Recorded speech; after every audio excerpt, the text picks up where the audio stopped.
السلام علیکم ورحمۃ اللہ وبرکاتہ۔ الحمد للہ رب العالمین والصلاة والسلام علی رسولہ الکریم وعلی آلہ واصحابہ اجمعین، اما بعد فاعوذ باللہ من الشیطان الرجیم، بسم اللہ الرحمن الرحیم، فاعلم انہ لا الہ الا اللہ۔ بسم اللہ الرحمن الرحیم، وما ارسلنا من قبلک من رسول الا نوحی الیہ انہ لا الہ الا انا فاعبدون۔ بسم اللہ الرحمن الرحیم، رب اشرح لی صدری ویسر لی امری واحلل عقدۃ من لسانی یفقہوا قولی۔ میں سب سے پہلے اللہ سبحانہ و تعالیٰ کا شکر بجا لاتا ہوں، بے پا درود و سلامتی ہو محمد مصطفیٰ صلی اللہ علیہ وسلم پر۔ محترم ناظرین کرام، رمضان المبارک کا ایمان کے 6 ارکان سے بڑا گہرا تعلق ہے۔ مثال کے طور پہ اگر آپ غور کر کے دیکھیں گے، ایمان کے 6 ارکان کیا ہیں؟ پہلے یہ ہم جاننے کی کوشش کریں گے۔ حدیث جبرائیل میں بتایا گیا کہ مل ایمان، کیا ہے ایمان؟ کہا ان تؤمن باللہ و ملائکتہ و کتبہ و رسلہ والیوم الآخر والقدر خیرہ و شرہ۔ اللہ پر ایمان لانا، ان تؤمن باللہ و ملائکتہ، فرشتوں پر ایمان لانا، و کتبہ، اللہ سبحانہ تعالیٰ کی کتابوں پر ایمان لانا، و رسلہ، اللہ سبحانہ تعالیٰ کی طرف سے بھیجے گئے رسولوں پر ایمان لانا، والیوم الآخر، مرنے کے بعد سے لے کر قیامت، جنت جہنم، آخرت کے دن پر ایمان لانا، والقدر خیرہ و شرہ، تقدیر کے اچھے اور برے ہونے پر ایمان لانا۔ رمضان المبارک کا یہ 6 ارکان سے بڑا گہرا تعلق ہے۔ وہ کیسے؟ کہ رمضان المبارک میں اللہ سبحانہ و تعالیٰ نے کتابیں نازل کی، تو ظاہر بات ہے آپ جیسے ہی قرآن مجید کو مانیں گے، تورات، انجیل، زبور، صحف ابراہیم، قرآن مجید، یہ سب رمضان المبارک میں نازل ہوا۔ السلسلہ صحیح حدیث نمبر 1575 پڑھی آپ، اور اسی طریقے سے اگر آپ مستند احمد بن حنبل پڑھیں گے تو اس میں بتایا گیا جتنے کی بھی کتابیں نازل ہوئی وہ سب رمضان المبارک میں ہی نازل ہوئی، چاہے صحف ابراہیم ہو، تورات ہو، انجیل ہو، زبور ہو اور قرآن مجید۔ جو اتارنے والا ہے وہ کون ہے؟ اللہ سبحانہ و تعالیٰ ہے۔ تو اللہ پر ایمان رہے گا تو قرآن مجید اور یہ ساری کتابوں کے بھیجے جانے پر آپ کو یقین آئے گا، اور جیسے ہی یہ کتابیں ملتی ہیں تو انبیاء کرام، رسول مشن پر لگ جاتے ہیں، تو گویا کہ رسولوں کو ماننے کا عقیدہ بھی نکلا۔ تو رمضان المبارک میں محمد صلی اللہ علیہ وسلم پر قرآن مجید کب نازل کیا گیا؟ رمضان المبارک پر۔ نبی صلی اللہ علیہ وسلم پر پہلی وحی نازل ہوتے ہی نبی اکرم صلی اللہ علیہ وسلم کو کار نبوت پر، مشن پر، گویا کہ نبی صلی اللہ علیہ وسلم نے مشن کا آغاز کیا رمضان المبارک میں۔ تو گویا کہ رسولوں کے مشن کا آغاز بھی ایک معنی میں کتابیں اترنے کے بعد کب سے ہو رہا ہے؟ رمضان مبارک کے مہینے سے ہو رہا ہے۔ ان تؤمن باللہ و ملائکتہ، فرشتوں پر ایمان لانا۔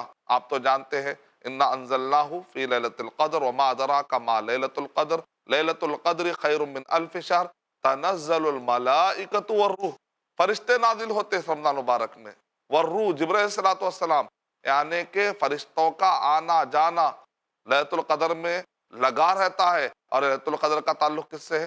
رمضان مبارک سے ہے۔ ان تؤمن باللہ و ملائکتہ و کتبہ و رسلہ والیوم الآخر۔ اور یہ سارے انتظامات کیوں ہو رہے ہیں؟ یہ کتابوں کا نازل کرنا، رسولوں کا بھیجایا جانا، فرشتوں کا بھیجایا جانا، تاکہ انسان کی مغفرت ہو جائے، مرنے کے بعد والی زندگی میں یہ مغفرت کا سامان اس کے لیے وہاں پر کام آئے گا۔ تو آخرت سے بڑا گہرا تعلق ہو گیا رمضان مبارک میں۔ رمضان مبارک میں آدمی جی جان لگا کہ محنت کیوں کرتا ہے؟ تاکہ آخرت کے دن میں ناکامی سے بچ جاؤں، تاکہ میں جنت حاصل کروں۔ جیسے ہی اذا دخل رمضان، جب رمضان داخل ہو جاتا ہے تو کیا فرمایا نبی اکرم صلی اللہ علیہ وسلم نے؟ فتحت ابواب الجنہ، جب رمضان داخل ہو جاتا ہے تو جنت کے دروازے کھول دیے جاتے ہیں۔ وسلسلت الشیاطین والجن، شیطان اور جنوں کو بند کر دیا جاتا ہے، بیڑیوں میں ڈال دیا جاتا ہے۔ وغلقت ابواب جہنم، جہنم کے دروازوں کو بند کر دیا جاتا ہے، جنت کے دروازے کھول دیے جاتے ہیں۔ کا مطلب یہ نکلا کہ رمضان مبارک کا آخرت کی کامیابی سے بڑا گہرا تعلق ہے۔ ان تؤمن باللہ و ملائکتہ و کتبہ و رسلہ والیوم الآخر والقدر خیرہ و شرہ، تقدیر سے بڑا گہرا تعلق ہے۔ سورہ قدر، سورہ نمبر 97 قرآن مجید کی صورت ہے۔ انا انزلناہ فی لیلۃ القدر، ہم نے اس قرآن مجید کو کس میں اتارا؟ لیلۃ القدر۔ قدر کا معنی قدر و منزلت کر کے ہم گزر جاتے ہیں، لیکن اس کا صحیح معنی ہم نے حق ادا نہیں کیا۔ اگر ہم صرف قدر و منزلت اس کا معنی کیا، تقدیر کی رات، انا انزلناہ فی لیلۃ مبارکہ، ہم نے اس قرآن مجید کو ایک مبارک رات میں اتارا ہے، فیہا یفرق کل امر حکیم، اس کے اندر بتایا گیا حکیم کی طرف سے ہر معاملے تقسیم ہوتے ہیں، یعنی قدرت تقدیر بانٹی جاتی ہے، یعنی کہ تقدیر سے بڑا گہرا تعلق ہے لیلۃ القدر میں۔ ابن عباس رضی اللہ تعالیٰ نے لیلۃ المبارکہ اور لیلۃ القدر کے بارے میں کہ رمضان المبارک میں لیلۃ القدر وہ رات ہے کہ جس کے اندر سال بھر کی تقدیر فرشتوں کو ہینڈ اوور کی جاتی ہے، تو تقدیر سے بڑا گہرا تعلق ہے۔ تو آئیے ایمان کے 6 ارکان کو ہم سمجھنے کی کوشش کرتے ہیں، کیونکہ رمضان مبارک میں کیا وجہ ہوگی، کچھ وجہ ہوگی نا کہ اللہ تعالیٰ کتابیں اس میں نازل کر رہے ہیں، رسولوں کو اللہ سبحانہ و تعالیٰ مبعوث فرمانے کا انتظام رمضان مبارک سے کر رہے ہیں، اور یہ سارا نظام اللہ سبحانہ و تعالیٰ چلا رہے ہیں۔ اللہ پر ایمان لانا ہو گیا، فرشتوں کو حرکت میں لا رہے ہیں بڑی تعداد میں۔ جبرائیل صلاۃ والسلام نبی اکرم صلی اللہ علیہ وسلم کے پاس آتے تھے، نبی صلی اللہ علیہ وسلم قرآن میں سناتے تھے، اور جس سال نبی اکرم صلی اللہ علیہ وسلم کا انتقال ہوا 2 مرتبہ نبی اکرم صلی اللہ علیہ وسلم نے قرآن مجید کو سنایا۔ کیا انتظام ہے رمضان مبارک میں، خاص طور سے آخرت میں کامیابی کے لیے اللہ سبحانہ وتعالیٰ اتنی آسانی کر رہے، اتنی آسانی کر رہے کہ شیطانوں کو بند کر دے رہے، جنت کے دروازے کھول دے رہے اور جہنم کے دروازے بند کر دیے جا رہے ہیں۔ اور لیلۃ القدر جیسی رات رمضان میں ہے، کسی اور مہینے میں نہیں ہے۔ تو ایمان کے 6 ارکان کا رمضان المبارک سے بڑا گہرا تعلق ہوا۔ تو آئیے ذرا ایمانیات کو سمجھنے کی کوشش کرتے ہیں۔ ایمان کا معنی کیا ہے؟ ایمان نکلا ہے امن سے، اسلام نکلا ہے سلام یعنی سلامتی سے، احسان نکلا ہے حسن سلوک سے۔ جو لوگ یہ کہتے ہیں کہ اسلام دہشت گردی والا ریلیجن ہے، ان کو اصل میں معلوم نہیں ہے کہ ہمارے جو 3 بنیادی پتھر ہیں، انہ جبرائیل اتاکم یعلمکم دینکم، یہ جبرائیل صلاۃ والسلام تھے جو تمہیں دین سکھانے آئے تھے، اور دین کے 3 بڑے پلر کیا ہے؟ ایمان، اسلام، احسان۔ ایمان نکلا ہے امن سے، اسلام نکلا سلام سلامتی سے، اور احسان نکلا حسن سلوک سے۔ امن امن امن سلامتی کی بات ہو رہی ہے۔ اسلام کیا ہے؟ امن، دنیا میں بھی امن، آخرت میں بھی امن، الٹیمیٹ امن ملے گا تو اسلام سے ملے گا، اسلام کے ذریعے سے ملے گا۔ ایمان کا معنی اکثر لوگ کہتے ہیں یقین، کچھ لوگ کہتے ہیں معرفت۔ اگر ایمان کا معنی یقین اور معرفت کر لیں گے آپ، تو ایمان کا صحیح معنی آپ نے نہیں سمجھا۔ ایمان کا معنی ہے تصدیق۔ صرف یقین کر لینے سے کیا ہوگا؟ ابلیس کو بڑا یقین تھا کہ اللہ ہی ہے جس نے پیدا کیا سب کو، اور وہ کہتا تھا ربی انظرنی ربی انظرنی، مجھے مہلت دے، اے میرے رب تو مجھے مہلت دے، ربی بما اغویتنی، اے میرے رب تو نے مجھے بھٹکا دیا۔ رب رب اللہ تعالیٰ ہی پیدا کر رہا ہے، اللہ ہی پال رہا ہے، اللہ ہی پوس رہا ہے، یہاں تک کہ موت بھی اللہ تعالیٰ ہی دے گا۔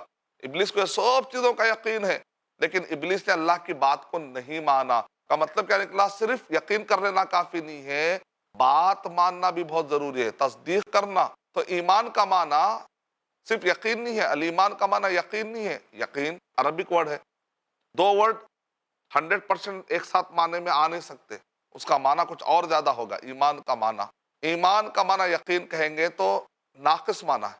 ایمان کا معنی معرفت، پہچان کریں گے۔ ابلیس کوئی بڑی پہچان تھی، یقین بھی تھا، پہچان بھی تھی۔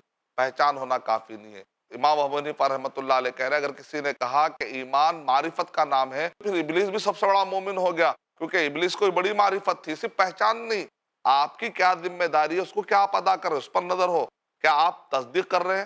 پہلی ذمہ داری ہے تصدیق کرنا۔ قرآن مجید میں سورہ یوسف میں اللہ تعالیٰ نے لغوی معنی میں، وہاں ایمان کا ورڈ لغوی معنی میں کیا آیا ہے، ابھی میں اصطلاحی معنی میں نہیں آیا، لغوی معنی، لغت ڈکشنری میں ایمان کا معنی تصدیق ہے۔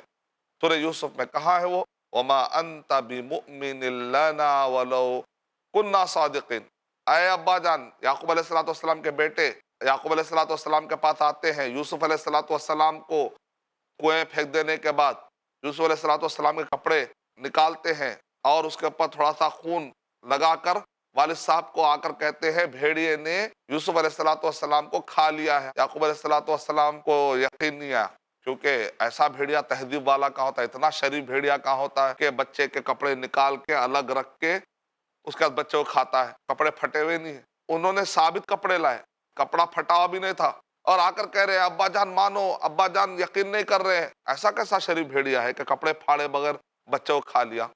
اے ابا جان، یعقوب علیہ السلام کے بیٹے یعقوب علیہ السلام کے پاس آتے ہیں، یوسف علیہ السلام کو کنویں پھینک دینے کے بعد یوسف علیہ السلام کے کپڑے نکالتے ہیں، اور اس کے اوپر تھوڑا سا خون لگا کر والد صاحب کو آ کر کہتے ہیں بھیڑیے نے یوسف علیہ السلام کو کھا لیا ہے۔ یعقوب علیہ السلام کو یقین نہیں آیا، کیونکہ ایسا بھیڑیا تہذیب والا کہاں ہوتا ہے، اتنا شریف بھیڑیا کہاں ہوتا ہے کہ بچے کے کپڑے نکال کے الگ رکھ کے اس کے بعد بچے کو کھاتا ہے، کپڑے پھٹے ہوئے نہیں ہیں۔ انہوں نے ثابت کپڑے لائے، کپڑا پھٹا ہوا بھی نہیں تھا، اور آ کر کہہ رہے ہیں ابا جان مانو، ابا جان یقین نہیں کر رہے ہیں۔ ایسا کیسا شریف بھیڑیا ہے کہ کپڑے پھاڑے بغیر بچے کو کھا لیا؟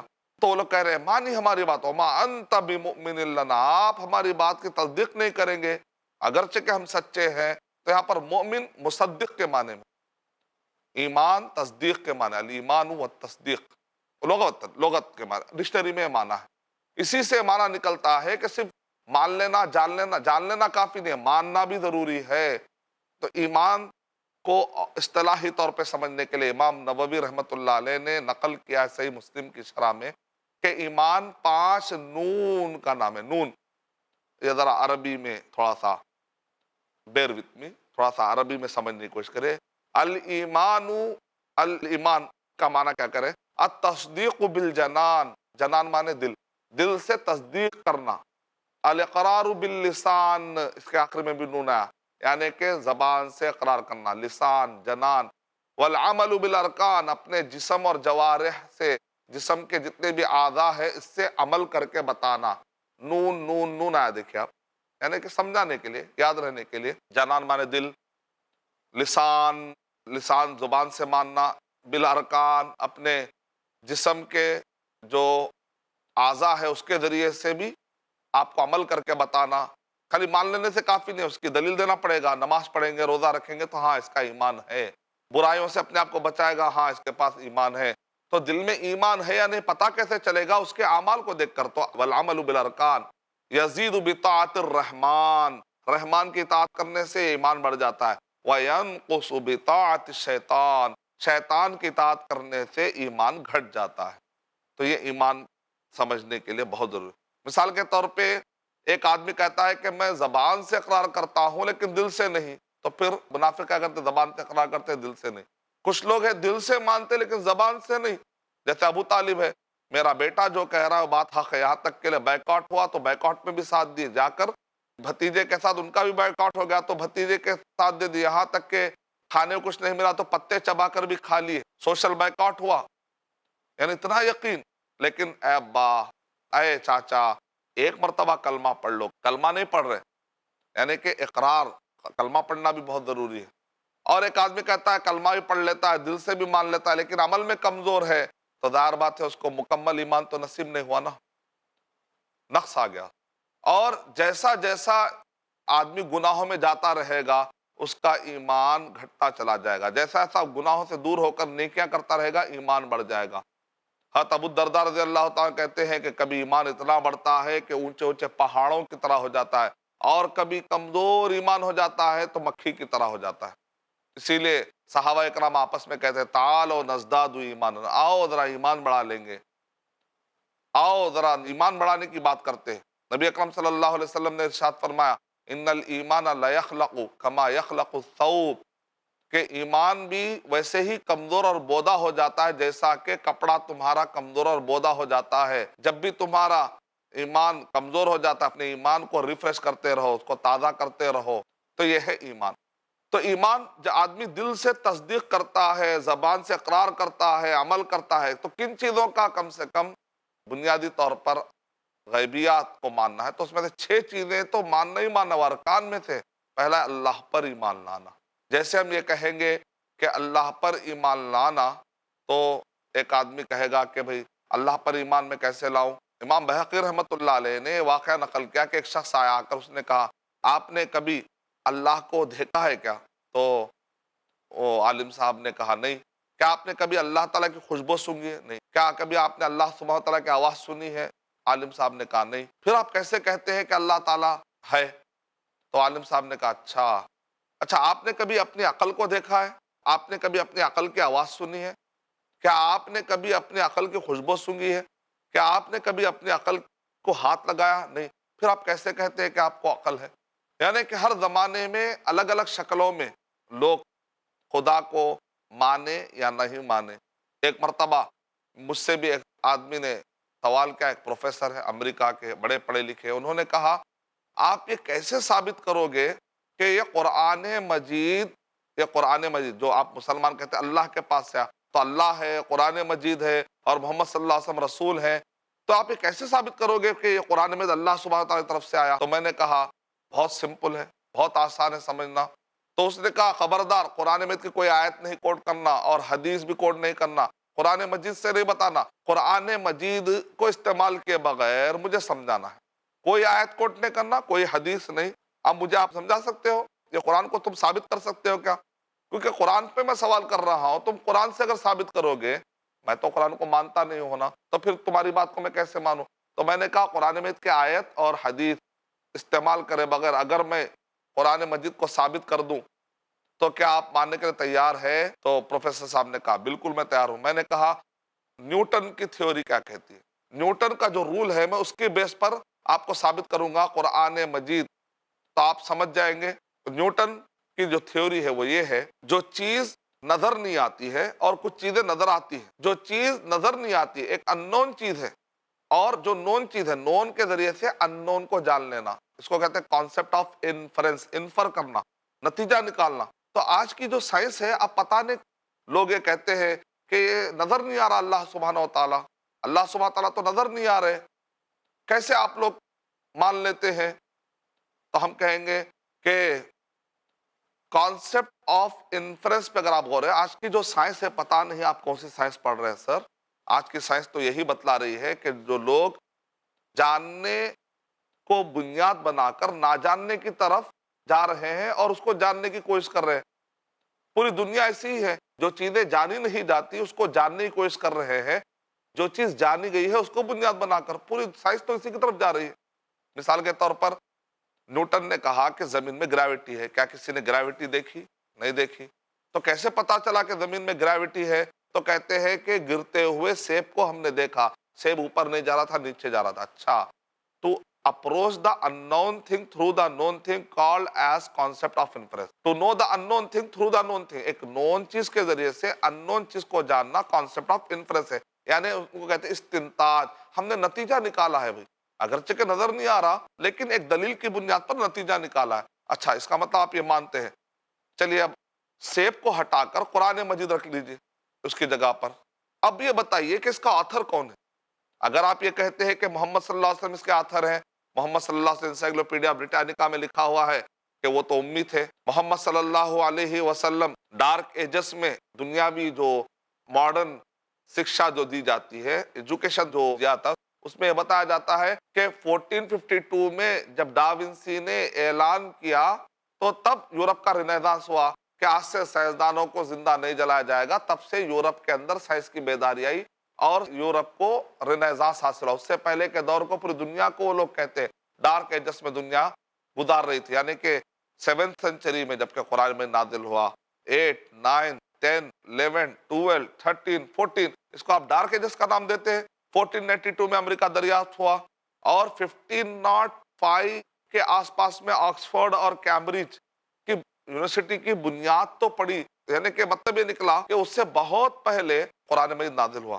ڈارک ایجز میں ایک امی جس کو لکھنا نہیں آتا، جس کو دیکھ کر پڑھنا نہیں آتا، اب اس قرآن مجید میں ایسی ایسی باتیں جو آج کی سائنس کہہ رہی ہے کہ وہ اب ڈسکور ہوا ہے، اب سمجھ میں آ رہا ہے لوگوں کو کہ آج ہمارے پاس مائکرو لیول کے گیجٹس ہے جس سے ہم ایک باقاعدہ ایک مائکرو ورلڈ پایا جاتا ہے، اس کو دیکھنے کے لیے باقاعدہ مائکرو لیول کے سائنٹیفک گیجٹس ہے، اس کے ذریعے سے ہم دیکھتے ہیں کہ ماں کے رحم مادر میں جو بچہ ڈیولپ ہوتا ہے جس کو کہتے ہیں اسٹڈی آف ایمبریو، یہ اتنا مشکل کام ہے کہ اتنے آلات کے ذریعے سے ہم کو جاننے میں یہ مدد ملی کہ بچے کے اسٹیجز ہوتے ہیں، جیسے نطفہ ہے، علقہ ہے، مضغہ ہے، 40 دن کا ایک پیریڈ ہوتا ہے، تو یہ اسٹڈی کرنے کے لیے بہت آسان طریقہ یہی ہوتا ہے۔ محمد صلی اللہ علیہ وسلم کے زمانے میں جب کوئی گیجٹس نہیں تھے، ایک امی ایک ڈیزرٹ میں رہتے ہوئے 7th سینچری میں ماں کے پیٹ میں رحم مادر میں جو بچہ ڈیولپ ہو رہا ہے اس کے اتنے ڈیٹیل، اس کا مطلب یہ محمد صلی اللہ علیہ وسلم کی طرف سے نہیں بلکہ رحم مادر میں پیدا ہوا ہے، اور اس کا جو ڈیولپمنٹ ہے یہ رحم مادر بنانے والا اللہ ہی ہے جس نے قرآن اتارا ہوگا، کہ قرآن مجید میں وہ بات ہے وہ پیدا کرنے والا ہی بہتر جان سکتا ہے۔ دیکھیں آپ، ایک غیر مسلم ہے لیکن سوچ دیکھیں کتنی اعلیٰ ہے، سمجھنے کی کوشش کر رہے ہیں حقیقت۔ ایک جرمنی کے سائنسدان نے تو اسلامی قبول کر لیا، جو اوشن ڈائیور تھے انہوں نے تو اسلام قبول کیا۔ ہم نے اسلام قبول کیوں کیا؟ وہ کتابوں کے اندر پورا یہ واقعہ ہے۔ ارے آپ نے اسلام قبول کیوں کیا؟ کہا کہ جب ہم سمندر میں اوشن میں ڈائیو لگاتے ہیں نا تو اس میں اتنا اندھیرا ہوتا ہے کہ ایک آدمی جب تک وہاں جا کر ڈائیو نہیں لگائے گا وہ نہیں بتا سکتا کہ اندھیری کیفیت کیا ہے، لیکن قرآن مجید میں اس کا ڈسکرپشن ہے، اذا اخرج یدہ لم یکد یراہا، کہ جب وہ ہاتھ نکالتا ہے تو اپنے ہاتھ کو دیکھ نہیں سکتا، ویسا خطرناک اندھیرا ہوتا ہے۔ تو اس اوشن ڈائیور نے، جرمنی کے سائنسدان نے پوچھا، کیا آپ کے نبی صلی اللہ علیہ وسلم سمندر میں کبھی غوطہ لگائے تھے کیا؟ تو لوگوں نے کہا محمد صلی اللہ علیہ وسلم تو مکہ میں تھے، ڈیزرٹ میں تھے، وہاں تو پانی کے خطرے خطرے کو ترستے تھے، آپ سمندر کی بات کر رہے ہیں؟ نبی صلی اللہ علیہ وسلم سمندر کا سفر نہیں کیا، نہ سمندر میں کبھی آپ نے ڈائیو لگایا ہے۔ اس کا مطلب، اس نے کہا کہ اس کا مطلب سمندر کی گہرائی پیدا کرنے والے اللہ ہی نے قرآن مجید اتارا ہوگا، لا الہ الا اللہ محمد الرسول اللہ۔ تو رمضان المبارک میں ایمان کے 6 ارکان کی میں بات کر رہا ہوں، تو پہلا رکن ہے اللہ پر ایمان لانا۔